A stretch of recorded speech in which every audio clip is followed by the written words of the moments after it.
할렐루야, 주님의 이름으로 환영합니다. 자, 비가 오락가락하고 습하고 더웠다가 또 습습했다가 아주 정신을 못 차릴 것 같은데, 오늘 그래도 깜빡하지 않고 수요 저녁 예배 오신 여러분, 여러분 아직 정신 바짝 차리셔야 할 것 같습니다. 참 잘하셨고요. 자, 이 시간 우리 함께 먼저 우리 찬양 부르고 우리 말씀을 받도록 하겠습니다. 우리 찬양 참참참 피 흘리신 예수의 사랑 안에서 우리 함께 찬양 드리겠습니다.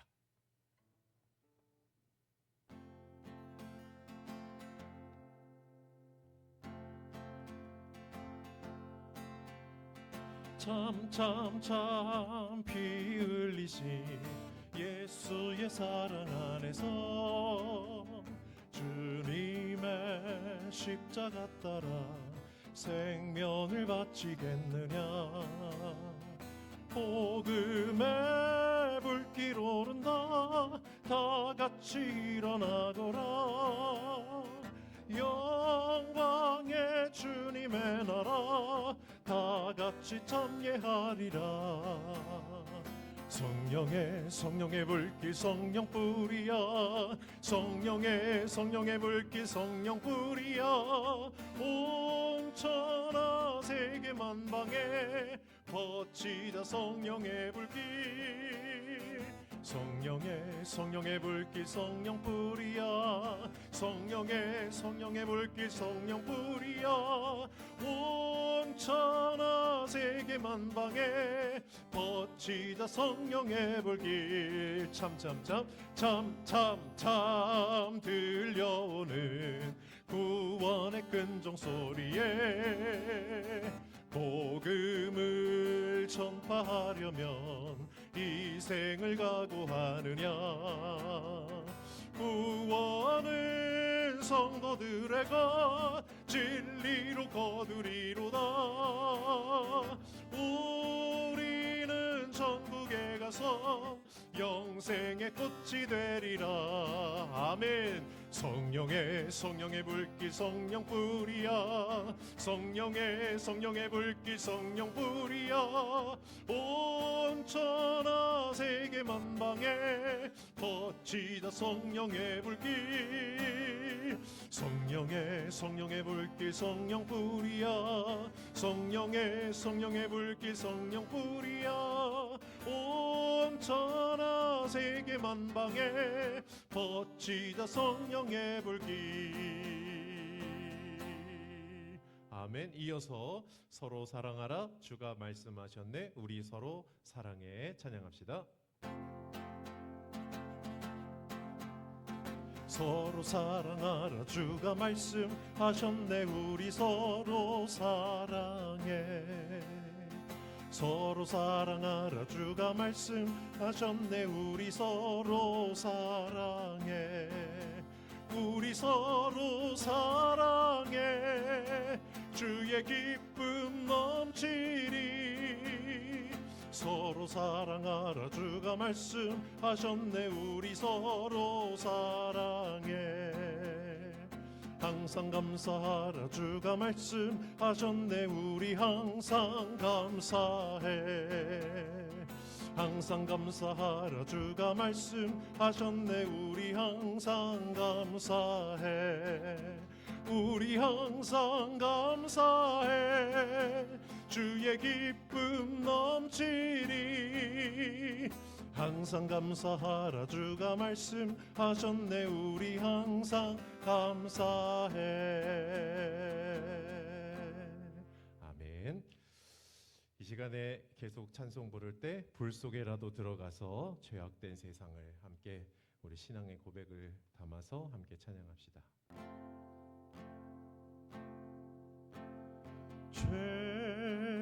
죄악된 세상을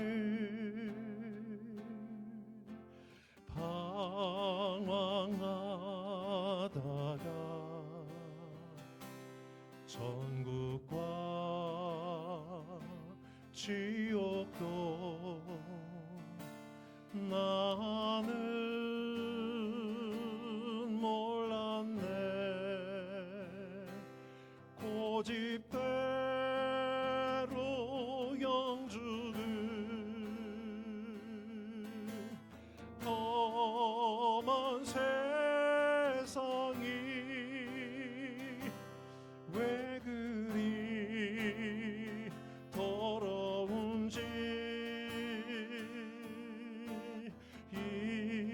주제야 안에 불 속에라도 들어가서 불 속에라도 들어가서 세상에 널리 전하리 주의 사랑을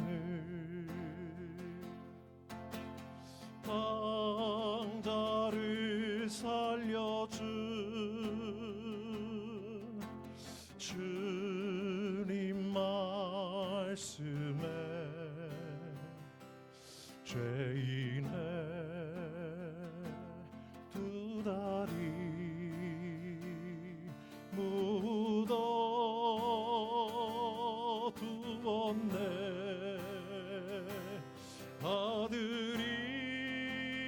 아들이여 일어나 내 손을 잡고 남은 모든 영혼 바치라 하네 불 속에라도 들어가서 불 속에라도 들어가서 세상에 널리 전하리 주의 사랑을 골고다 언덕길 골고다 언덕길 오르신 예수 주수와 일꾼들 찾아 부르네 거친 바다 험한 산 비가 맺혀도 십자가 내가 지고 끝내 이 길이 불 속이라도 들어가서 불 속에라도 들어가서 세상에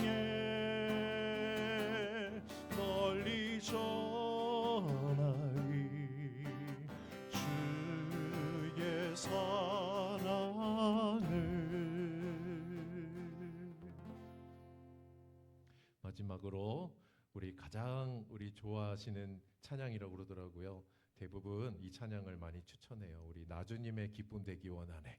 우리 함께 찬양 드리겠습니다.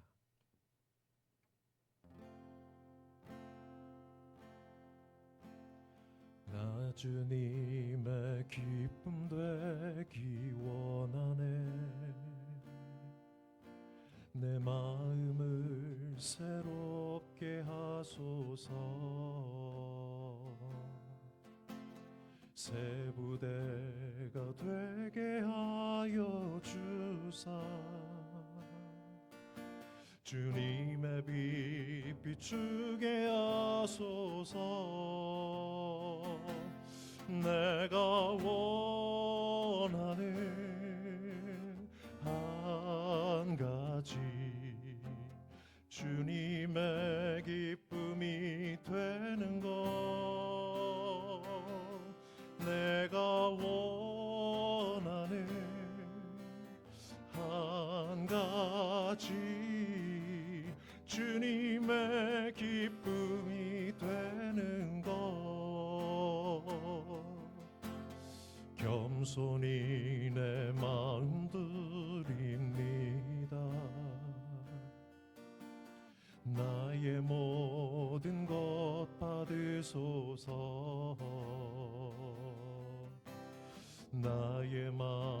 깨끗게 하여 주사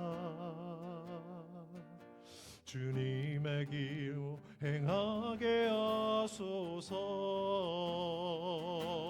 내가 원하는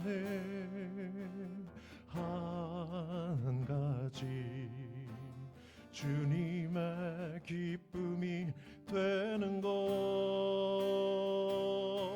내가 원하는 한 가지 주님의 기쁨이 되는 것. 아멘. 기도하시겠습니다. 하나님 감사합니다. 오늘도 하나님께서 우리를 불러주셔서 주님 앞에 평안으로 인자하심으로 공의와 사랑으로 인도해 주신 것 감사합니다. 우리 모든 성도님들 세상 사느라고 많이 힘들었습니다. 많이 지치셨습니다. 많이 상처받았고 위로가 필요합니다.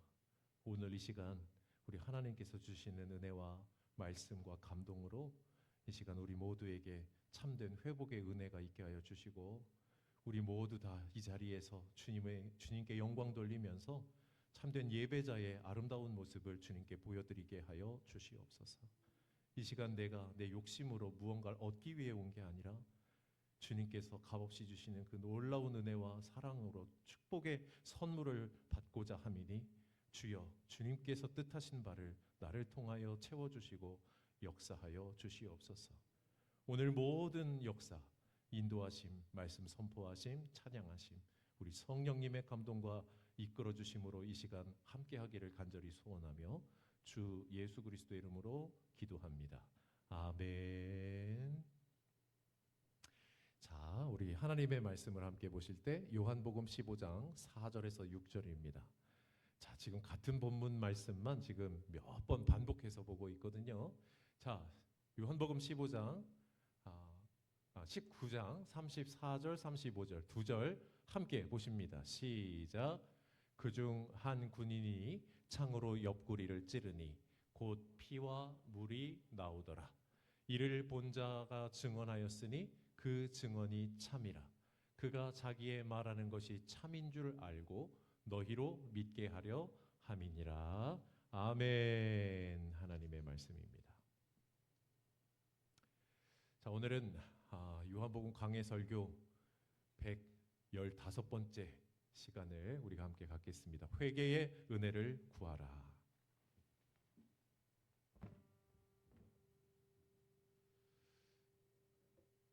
어느 목사님이 이제 그 안수받기 전에 기도원에서 사역을 하고 봉사하고 섬기는 일을 하셨는데 그 기도원은 좀 특별한 기도원이었대요.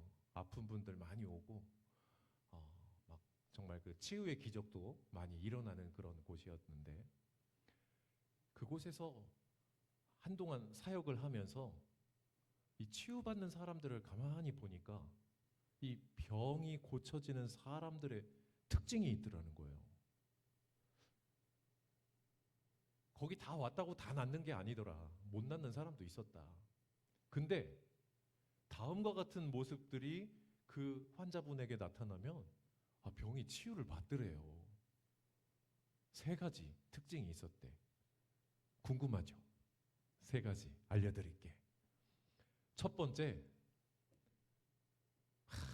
기도하는 중에 그 환자분이 회개가 터지는 분들이 치유를 받더래. 중병을 앓고 세상에서도 고칠 수가 없어서 기도원에 왔을 때 하나님께 살려달라는 마음으로 오지 않겠습니까? 그런데 어느 날 살려달라고 그동안은 기도하는데 갑자기 기도 내용이 바뀌면서 내 속에서부터 통렬한 회개가 터지는 거예요. 어떤 분들은 막 떼굴떼굴 굴르면서 하나님 앞에 정말 내 깊은 곳이 막 뒤집어지는 회개를 드리면 얼마 지나지 않아서 그분이 회복이 일어나더라는 거예요. 두 번째 부류의 사람은 헌신의 사람이에요. 지금 몸은 아프고 다 죽어가는데 아니 참 신기한 게 이분이 무슨 은혜를 받았는지 그 죽어가는 아픈 몸을 이끌고 새벽에 일찍 빗자루를 들고 나와가지고 기도원 앞마당을 막 쓸고 있는 거예요. 또 어떤 분들은 막 부엌에 들어가서 설거지 봉사 같이 막 도와주는 거예요. 아, 그래서 아프신데 하지 마시라고. 그래도 아니라고. 나는 하나님 앞에 이 병든 몸이라도 드릴 거라고.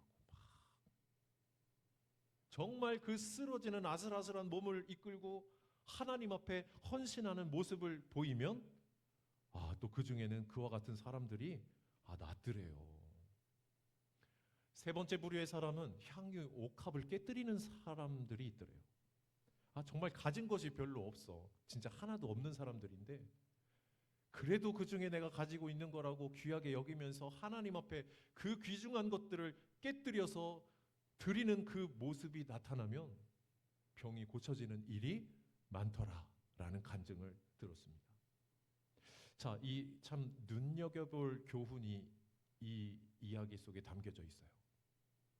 회개가 얼마나 중요한지, 두 번째로 믿음의 헌신이 얼마나 중요한지, 그리고 진정한 감사가 또 얼마나 귀중한지 이 안에 담겨져 있는데, 저는 오늘 말씀의 주제와 이어지는 이 회개가 첫 번째 거, 회개가 터지면서 병이 고쳐졌다 하는 부분에 깊이 와닿는 마음이 있어요. 비록 이 간증뿐만 아니라 대부분의 치유의 기적은요, 회개가 터지면서 병이 고쳐지는 일들이 공식처럼 나타나 있습니다. 어떤 경우에는 회개가 일어나지 않았는데 어떤 신유의 능력을 가진 그런 목사님이든 성도님이든 간에 그런 은사 받은 사람들을 통해서 치유되는 사람들도 있더라고요. 그 환자 본인은 회개 안 했는데도 고쳐질 때가 있긴 해요. 그런데 그 같은 경우는 다시 병이 재발해서 도지는 일들이 많더래. 왜냐하면 그 영혼의 근본의 문제가 치유되지가 않았기 때문에. 겉의 병이 치유만 되면 이게 해결이 된 게 아니잖아요. 근원적인 영적인 문제가 해결이 되지 않으니까 그 질병이 다시 도져요. 제가 아는 어떤 분은 허리 디스크로 되게 고생을 하시는데 어떤 그 시니어 사역자를 통해서 기도를 받을 때 그 자리에서 이 삐뚤어진 다리가 막 그냥 맞춰지는 경험을 했더래. 막 일어서서 걸었다는 거예요. 그런데 이분이 회개는 하지 않은 채 그냥 병이 나았거든요. 그날 밤에 그렇게 회복을 얻고 너무 기분이 사실은 좋은 게 아니라 안 좋더래. 왜 안 좋으냐? 아니 왜 내 다리가 이렇게 맞춰졌지? 그러면서 되게 기분이 안 좋고 이상해가지고 집에 가자마자 술을 또 마셨대. 술을 마셨대. 왜 기분이 나쁜 거야? 그래서 또 술을 마시는 바람에 병이 더 심해져가지고 수술을 했다는 이야기도 들은 적이 있어. 그런 일이 있죠. 그러나 정말 내 안에서 회개가 터지고 가장 근원적인 부분인 이 영적으로 문제가 되는 것들이 해결이 되면서 병이 치유되고 또 내 삶에 많은 문제들이 해결이 되는 것, 이것이 바로 회개의 능력인 것입니다. 할렐루야. 진정한 회개가 열리는 것이 정말 은혜를 제대로 받는 것이라고 저는 믿습니다. 하나님이 우리에게 주시는 은혜는 많이 있어요. 치유의 은혜, 때로는 물질의 축복 하나님께서 주시고, 하나님은 풍성하신 분이니까. 그런데 진짜 은혜는 뭐냐? 내 안에서 회개가 터지는 은혜예요. 회개가 터져야 그때부터 성령을 받습니다. 초대교회 사도행전에 보면 처음 교회가 세워질 때 베드로가 외쳤던 말씀의 설교 메시지가 뭔지 아십니까? 너희가 예수를 죽인 자다. 너희가. 그러므로 너희들 회개하고 예수를 믿으면 성령의 선물을 받는다. 이 내용을 무지하게 반복했어요. 그래서 그 초대교회 당시 처음 회심했던 사람들의 모습은 가슴을 치면서 어찌할꼬 다 이랬어요. 우리 한국교회에서도요, 한국교회 부흥의 그 시작 때 회개의 역사가 일어나면서 지난 주일에 우리 그 하디 선교사님 말씀드렸지만 그 선교사님을 통해 예수님을 만난 그 조선의 그 성도들이 다 자기의 죄를 회개하고 어찌할꼬 막 그러면서 부흥의 역사가 일어난 거예요. 그들 속에 있는 죄가 비춰지면서 가슴을 치는 통렬한 회개를 할 때 성령님이 내 안에 임하시고 초대교회 교인들이 탄생을 한 거예요. 그렇게 신앙생활을 시작을 할 때 성령이 부어지고 살아계신 하나님을 만나는 능력 있는 신앙생활이 되고 핍박이 와도 문제가 와도 그것을 능히 이길 힘이 바로 회개하고 성령 받을 때 주어지게 되는 것입니다. 저는 교회 다니는 사람들을 보면서 제일 위험하다고 보는 사람이 여전히 회개가 안 열리는 사람들이에요.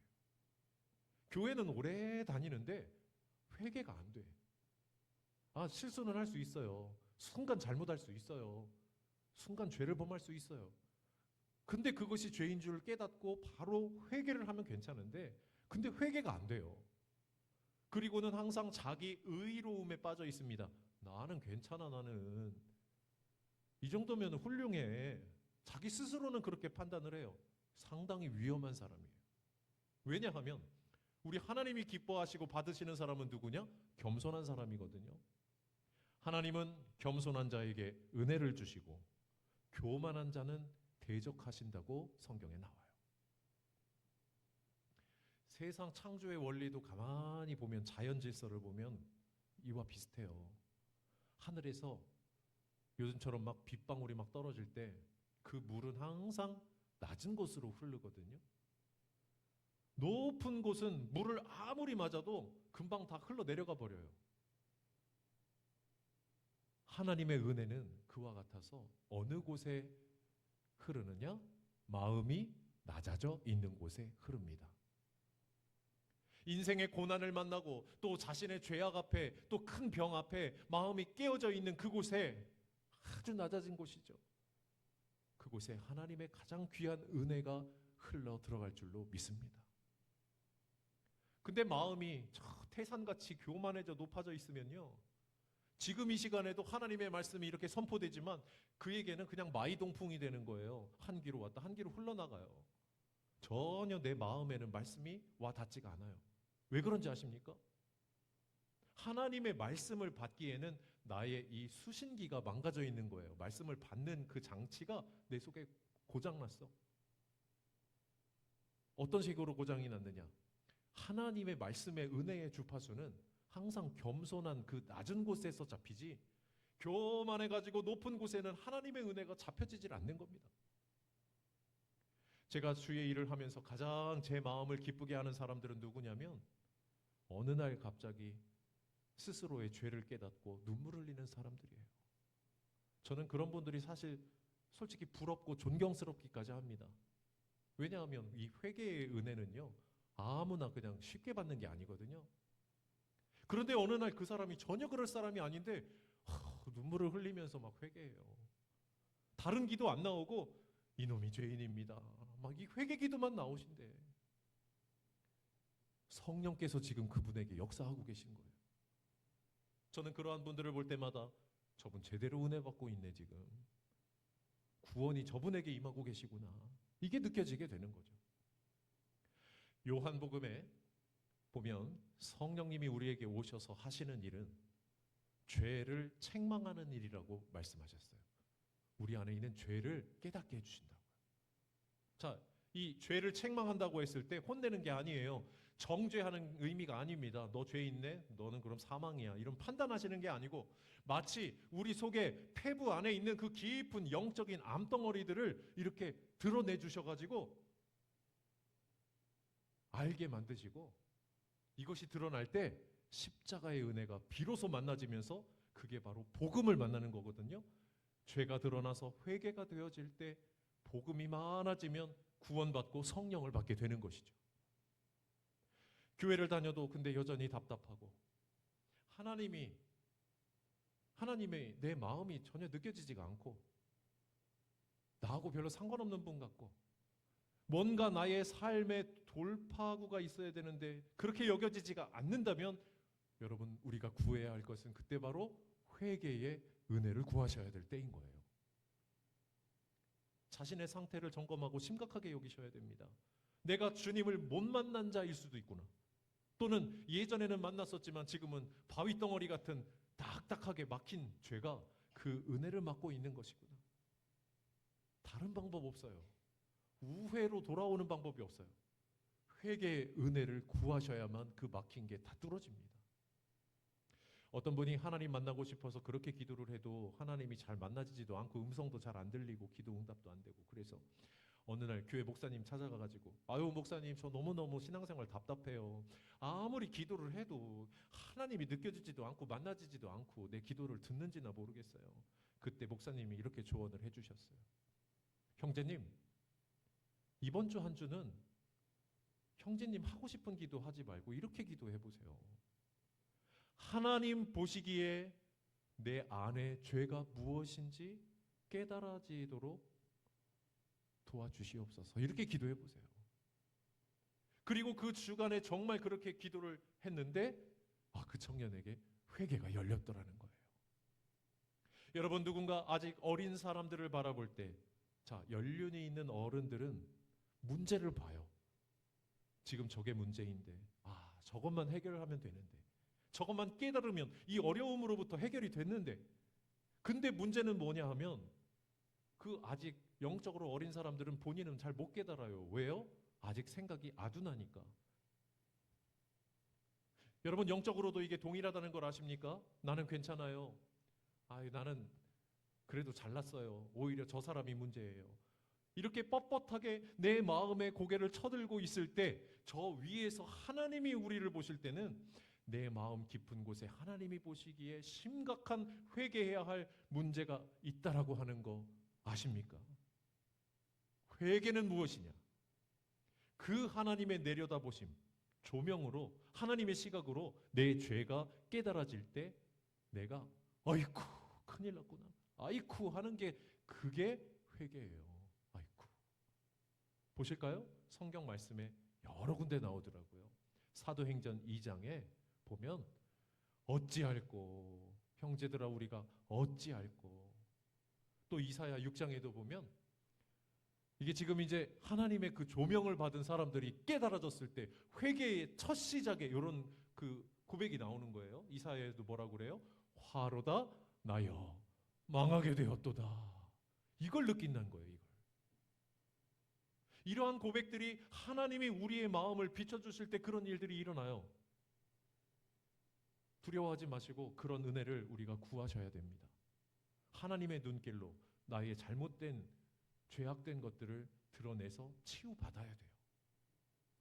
어느 성도의 어머님께서 교회를 다니시다가 어느 날 갑자기 교회에서 순간 실족하는 일이 생겼대. 얼마나 상처를 받았는지. 자녀들이 아무리 권면을 드려도 이 한 번 떨어진 그 상처의 믿음이 회복이 되지가 않더래. 그렇게 몇 년을 지나면서 걱정이 되는 겁니다. 아이고 어머님, 저러다가 하나님 앞에 나중에 서시면 자신 있게 못 섰을 것 같은데, 어머니 지금 구원받은 상태 아니신 것 같은데. 그러다가 어느 날 이 가정에 충격적인 일이 생겼어요. 이 어머니가 아끼고 아끼던 막내 아들이 암이 걸린 거예요. 암이 걸렸어. 이 진단 받았다는 이야기를 듣고 어머님이 그냥 어이쿠 하면서 그냥 무너져 내린 거예요. 그러면서 뭐라고 하시느냐? 이게 다 우리 막내 아들, 이게 다 내 죄 때문이구나, 내 죄 때문이구나, 이런 고백을 하시더라는 거예요. 물론 모성애의 일 수도 있지만 감사하게 그것이 어머님 안에 회개를 촉발시켰다는 거예요. 그리고는 어머님이 교회를 다시 나가시기 시작을 하셨는데, 여러분 근데 이런 장면에서 딱 우리가 한 가지 알아야 될 게 뭐냐면, 그렇게 충격요법으로, 일종의 충격이죠. 충격요법으로 교회를 나가는 건요, 다시 회복이 된 것 같아 보여도 한 몇 달은 나갈 수 있어요. 하지만 내 안에 진짜 회개가 되지 않으면 몇 달 그 충격요법으로 인해서 몇 달 교회에 출석했다가도 또 예전의 상처 때문에, 인간 마음 안에 있는 그 완고함 때문에, 아무리 자녀가 그러한 문제가 생겼다 할지라도 몇 달은 교회 나갈 수 있지만 마음 안에서 진정한 주님을 만나서 회개를 하지를 못하면 또다시 옛날로 돌아가고 말아요. 그러니 우리는 반드시 회개의 은혜가 임해야 할 줄로 믿습니다. 누군가에게 회개의 은혜가 임하는 것, 믿음과 신앙이 다 떨어졌을 때, 그것이 회복이 되는 유일한 길은 회개의 은혜가 나에게 임하여 하나님 앞에 무릎 꿇고 통렬히 회개하는 것밖에 없어요. 여러분, 우리 하나님의 성품을 우리가 성경을 통하여 알고 있는 게 있죠. 특히 이 모세가 하나님의 영광을 보는 그 놀라운 장면 속에서 하나님의 성품이 드러나는 것을 볼 수 있는데, 하나님께서 구약 성경에 자신을 이렇게 계시합니다. 나는 이러이러하다라고. 굉장히 유일하면서도 이 출애굽기 34장 6절 7절은 하나님의 자신에 대해서 알려주시는 내용이니까 참 귀한 말씀이죠. 6절 7절 천천히 새기면서 함께 읽겠습니다. 시작. 여호와께서 그의 앞으로 지나시며 선포하시되 여호와라 여호와라 자비롭고 은혜롭고 노하기를 더디하고 인자와 진실이 많은 하나님이라. 인자를 천대까지 베풀며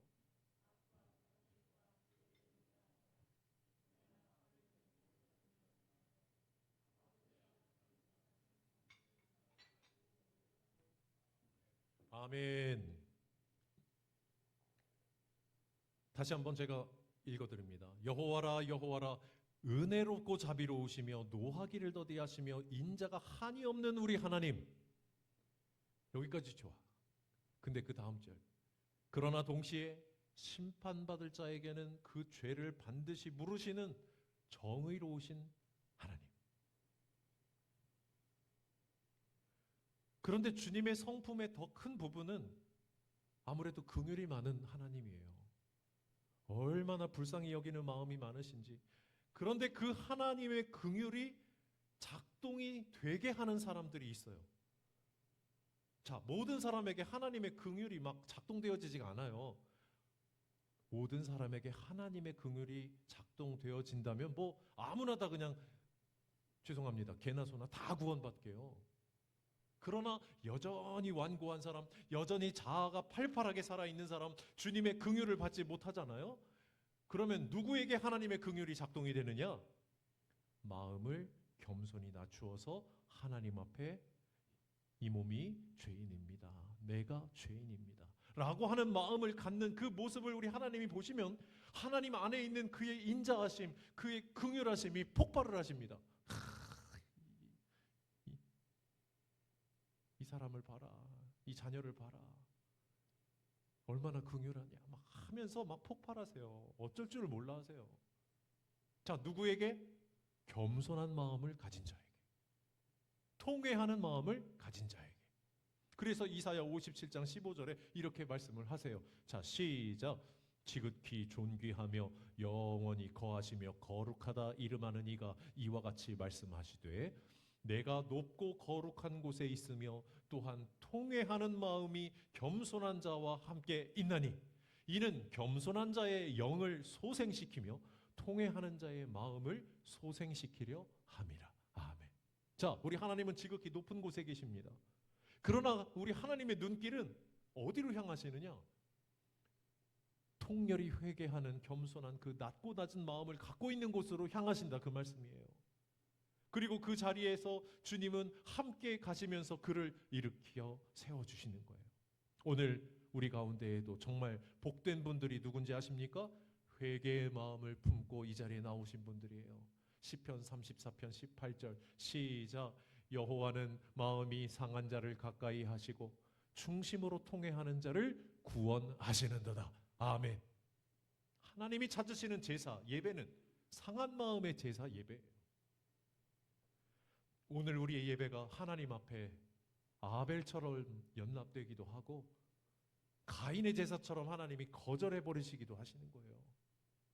누구의 예배가 하나님께 제대로 드려지면서 연납되고 하나님이 받으시느냐? 상한 마음을 갖고 있는 예배자. 내 마음 깊은 곳에 하나님 앞에 회개하는 그 상한 심령을 가지고 나오는 자들, 하나님은 그와 함께 하시고 그의 예배를 기쁘게 받으시는 겁니다. 그러나 우리 마음이 교만하고 도무지 회개하려고 하지 않고 그 마음이 딱딱하게 있는 상태, 그냥 종교적으로 왔다 간들 그 예배가 하나님 앞에 눈곱만큼이라도 상달이 되겠습니까? 그냥 마당 뜰만 밟다가 가는 거죠. 성경에 잘 아시는 탕자의 비유. 이 탕자는 죄송합니다. 진짜 못돼 먹은 놈이에요. 탕자는 진짜 못돼 먹은 놈이에요, 걔는. 아버지가 이렇게 멀쩡히 살아계신데도 아버지 유산 주세요, 그런 거잖아요. 그게 뭐예요 지금? 아버지 죽으면 좋겠다고 하는 말과 똑같은 형태 아닙니까? 이것이 하나님 아버지와 우리와의 그 관계의 어떤 비유의 이야기죠. 자, 아버지가 아들에게 그 유산을 줬습니다.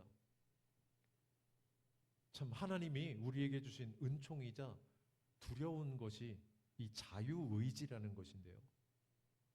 아담이 선악과를 떠먹을 때 하나님이 말릴 법도 하는데 안 말리세요. 못 보셨을까요? 보고 계셨을 거예요. 안 말리시는 거예요. 왜? 자유의지를 주셨기 때문에. 그 자유의지를 하나님이 우리에게 허락하시면서 하나님께서는 우리에게 그걸 건들지 않으세요. 막지 않으세요. 어떻게 하나 보는 거예요. 결국 인간이 자신의 그런 모든 것들을 가지고 하나님을 멀리 떠나 자기 멋대로 사는 것, 탕자와 똑같아. 그래서 성경에는 먼 이국 땅에 가서 허랑방탕하여 모든 것을 이 탕자가 탕진했다고 나와요. 그러나 아버지의 집을 떠나면 무슨 일이 벌어집니까? 고통이 찾아오죠. 기근이 찾아와요. 실패도 찾아와요. 어쩔 수가 없어요. 빛을 떠나 어둠으로 가면 그곳은 음침한 곳이 될 수밖에 없는 거잖아요. 결국 흉년이 들어 완전 빈털털이 거지가 되었는데 어디 가도 받아주질 않는 거야. 혹시 우리 가운데도 한 분이라도 그런 분이 계십니까? 내 마음이 빈털터리가 되어 어디 가도 받아주지 않는, 그 심지어는 돼지 먹는 사료 좀 달라고 그래도 그거마저 줄 사람이 없어.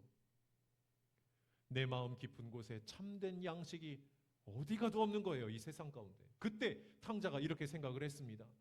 아이고, 내 아버지의 집에 사는 저 종놈들도 풍족히 지금 먹고 있는데 나는 지금 여기서 줄여 죽는구나, 이렇게 생각했다니까.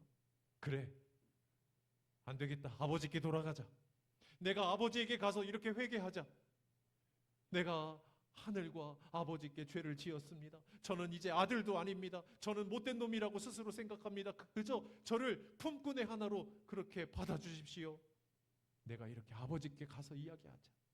그러고는 다 망가진 그 초라한 모습으로 아버지 집을 향하여서 터벅터벅 걸어가는데, 가면서도 마음이 계속 힘들어. 아버지가 나를 용서는 해주실까?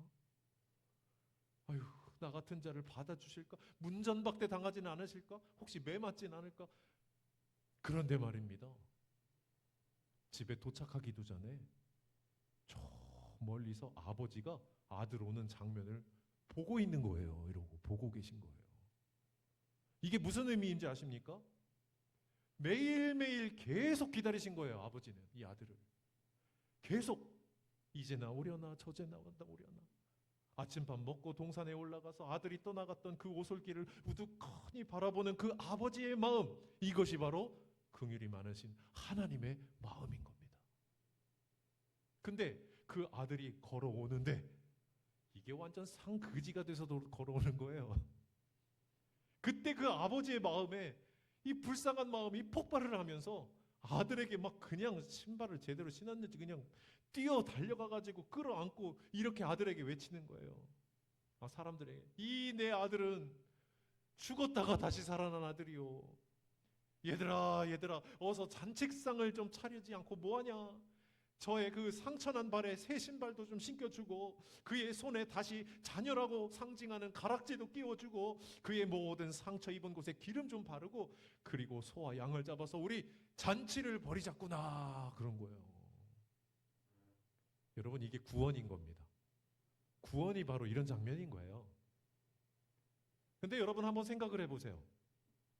이 아버지가 언제쯤 이 탕자 용서했었을까요? 시점이 언제쯤 용서했을까요? 집에 걸어올 때 그 불쌍한 모습 보고 용서했을까? 아닙니다.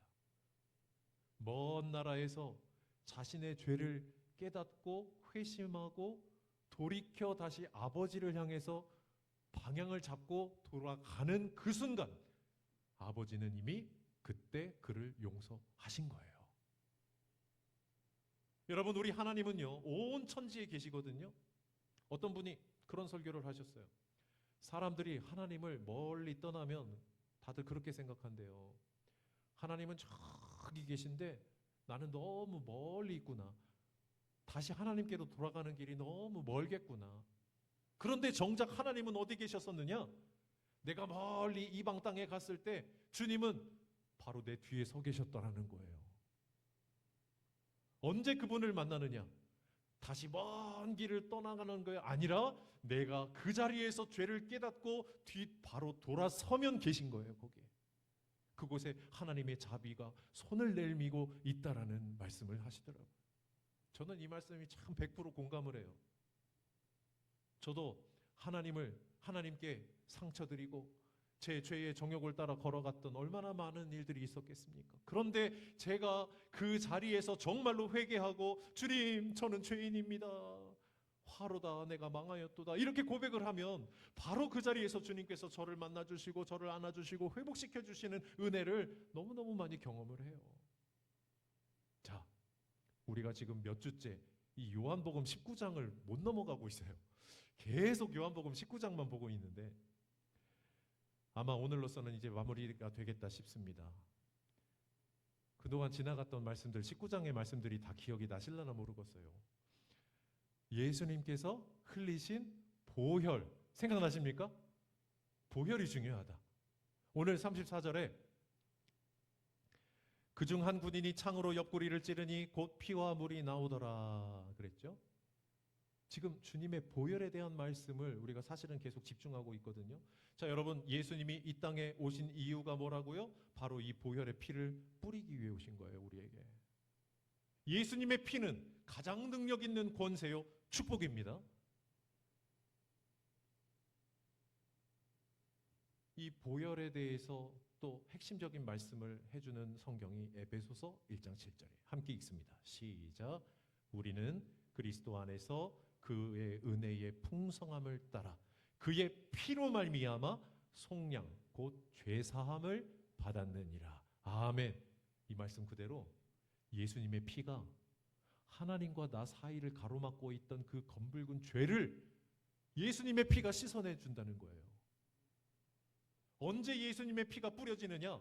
우리가 있는 그 죄의 자리에서, 완고한 자리에서, 악한 자리에서 아이고 어찌할꼬 이게 아니구나 라고 죄를 깨닫고 내가 주님께로 방향을 돌려서 내 마음을 돌이켜 주님 용서해 주시옵소서 라고 할 때, 그때 어떤 일이 벌어지는지 아십니까? 오늘 말씀은 그 옆구리에서 쏟아져 나온 그 피가 그의 죄를 덮고 그 상하고 병든 영혼을 다 씻어주는 거예요. 그리고 그 피가 어떠한 죄라도, 어떤 죄라도 다 갚아버리는 겁니다.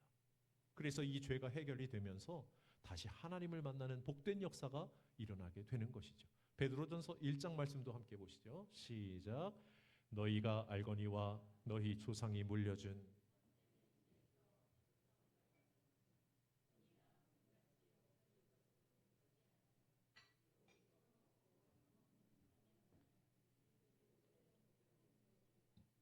아멘. 여러분, 예수님의 피는 내 죄로 기인된 모든 저주와 아픔과 상처를 다 상쇄시키고 남습니다. 죄로 인하여 사망이 왔잖아요. 죄로 인해서 고통이 오잖아요. 죄로 인하여 관계가 깨지는 게 와요. 하나님과 이웃 사이에 죄로 인하여 질병도 찾아오고요. 오늘 아까 처음에 말씀드렸던 것처럼 이 죄가 통렬히 회개될 때 질병이 치유되는 일이 정말 맞는 말이에요. 왜냐하면 그 근본이 해결이 되니까 그러는 거예요. 그 근본에서부터 파생이 된 문제들이 우리를 힘들게 하는데 그 근본을 고치니까 나머지는 다 저절로 해결이 되는 거예요. 십자가에서 흘리신 예수님의 보혈, 피의 능력이 우리를 살려냅니다. 할렐루야.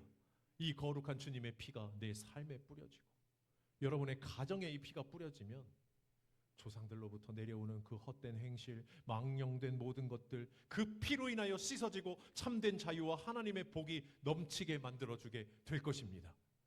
우리 주님의 피가 우리에게 뿌려지면 어떤 은혜가 있는지 아십니까? 한 가지만 예를 들면 성경책 말씀 읽으면요 진짜 더 잘 깨달아져요.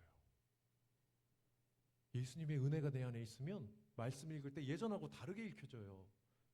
여러분, 우리의 신앙의 성장은 성경 말씀이 깨달아지면서 그 말씀 순종할 때 이 속사람이 무럭무럭 자라나는 거거든요. 근데 영적으로 병들어 있으면 아무리 성경책 많이 읽어도 깨달아지지가 않아요. 그냥 글자만 읽는 거지. 또 이런 지금 이 시간에 설교 이렇게 들어도 저게 뭔 소리요? 무슨 말이요? 이런 생각만 들어. 왜? 영적인 눈과 귀가 감겨 있고 막혀 있는 거거든요. 그냥 웅얼웅얼대는 소리밖에 안 돼. 그런데 회개가 되어서 내 심령이 하나님 앞에 착 열리면 설교 말씀 들을 때, 말씀을 또 읽을 때 이게 살아 움직이는 능력의 말씀으로 내 안에 열려집니다. 이걸 좀 체험하면서 신앙생활 하시기를 축복합니다. 이게 안 되니까 신앙생활이 재미도 없고 뭔가 감동도 없고 능력이 없어요. 그 말씀이 우리에게 빛이 되고 그 말씀이 양식이 되고 그 말씀이 생명이 될 때 우리의 속사람이 점점 자라나게 될 줄로 믿습니다. 할렐루야. 이게 진짜 신앙생활 잘하는 것이고요. 자, 말씀 마무리합니다. 여러분 영적으로 꽉 막혀서 도저히 하나님 앞에 나아갈 수 없는 죽은 신앙생활 하고 싶으십니까? 아니면 날마다 예배의 자리마다 그분 앞에 내가 열려져 있어서 우리 지난 시간에도 말씀드린 거 기억나십니까? 주님 앞에 내 마음을 열어야 됩니다. 아멘이죠? 마음을 열어야 돼요. 그 주님 앞에 내가 열려 있어서 그의 은혜로운 음성이 내 안에 열린 마음으로 들어오고 그의 하늘의 생수가 날마다 내 안에 채워지고 그와 동행하는 나의 삶이 에녹처럼 이루어지고 이 땅에서 그분의 손을 붙잡고 승리하는 삶을 사시기를 원하십니까? 아멘. 회개의 은혜가 넘치시기를 축복합니다. 이게 언제 가능한지 아십니까? 매일 겸손한 마음으로 회개의 마음을 품고 그 십자가 앞에 내 굳은 딱딱한 마음을 날마다 팍팍 좀 깨뜨리세요. 절구로 이 두꺼운 껍질을 깨뜨리듯이 내 안에 있는 교만함들과 내 안에 있는 세상 모든 욕망들, 음란함들을 다 깨뜨리면서 그 피를 내가 마실 때 그 피는 우리 안에 놀라운 생명을 허락해 주실 줄로 믿습니다. 할렐루야. 찬양하시겠습니다. 샘물과 같은 보혈은 우리 함께 찬양하겠습니다. 찬송가 258장입니다.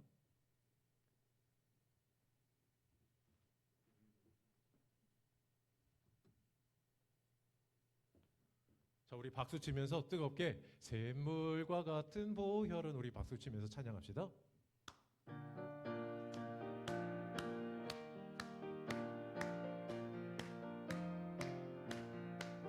샘물과 같은 보혈은 주님의 피로다. 보혈의 죄를 씻으면 정하게 되겠네. 정하게 되겠네. 보혈의 죄를 씻으면 정하게 되겠네. 저도적 회개하고서 보혈에 씻었네. 저도적 같은 이 몸도 죄 씻기 원하네. 죄 씻기 원하네. 저도적 같은 이 몸도 죄 씻기 원하네. 죄속함 받은 백성은 영생을 얻겠네. 샘솟듯 하는 피곤새 한없이 크도다. 한없이 크도다. 샘솟듯 하는 피곤새 한없이 크도다. 날 정케 하신 피 보니 그 사랑 한없네. 살 동안 받는 사랑을 늘 찬송하겠네. 늘 찬송하겠네.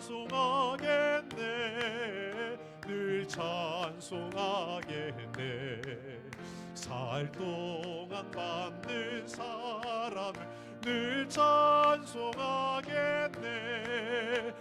이후에 천국 올라가 더 좋은 노래로 날 구속하신 은혜를 늘 찬송하겠네 늘 찬송하겠네 늘 찬송하겠네 날 구속하신 은혜를 늘 찬송하겠네 아멘. 주님 감사합니다. 오늘 이 시간에 주님의 말씀 사모하면서 주님의 인도하심 따라 발걸음을 옮긴 주님의 사랑하는 백성들 긍휼히 여겨주시고 우리 안에 있는 모든 죄의 문제들 다 주님의 권세의 피의 보혈의 능력으로 다 깨끗하게 씻어 역사하여 주시옵소서. 그 순간에 찾아오신 또 역사하시는 우리 성령님의 은혜를 우리가 믿사오니 주여 그 성령님의 감동으로 우리가 다시 한번 뜨거운 신앙생활 믿음생활 하게 하여 주시옵시고 그 능력으로 주님 앞에 영광 돌리고 내 삶도 참된 복을 누리는 은혜가 있게 하여 주시옵소서. 아픈 자 병든 자 상처받은 자 치유가 필요한 우리 모든 성도들에게 하나님 가장 먼저 회개의 통렬한 은혜가 있게 하여 주시옵시고 아버지 하나님 정말 모든 것이 다시 한번 주님 앞으로 돌아서는 이 터닝백 주님 앞으로 내 마음과 영혼이 활짝 열려지는 주님을 향하여 다시 걸어 나아가는 이 거룩한 그런 반복의 회개의 역사가 우리 모든 성도들에게 있게 하여 주셔서 우리가 정말 가는 그 모든 발걸음이 주님을 향해 찾아 나가는 은혜의 발걸음이 되게 하여 주시옵소서. 우리를 살려주시는 분 우리 주님밖에 없습니다. 마지막에 내가 붙들고 가야 할 분 우리 주님이십니다. 그 주님 절대로 잊어버리지 말게 하시고 우리 주님과 늘 동행하며 믿음으로 승리하는 우리 모든 성도들 되게 하여 주시옵소서. 주 예수 그리스도의 이름으로 간절히 기도드리옵나이다. 아멘.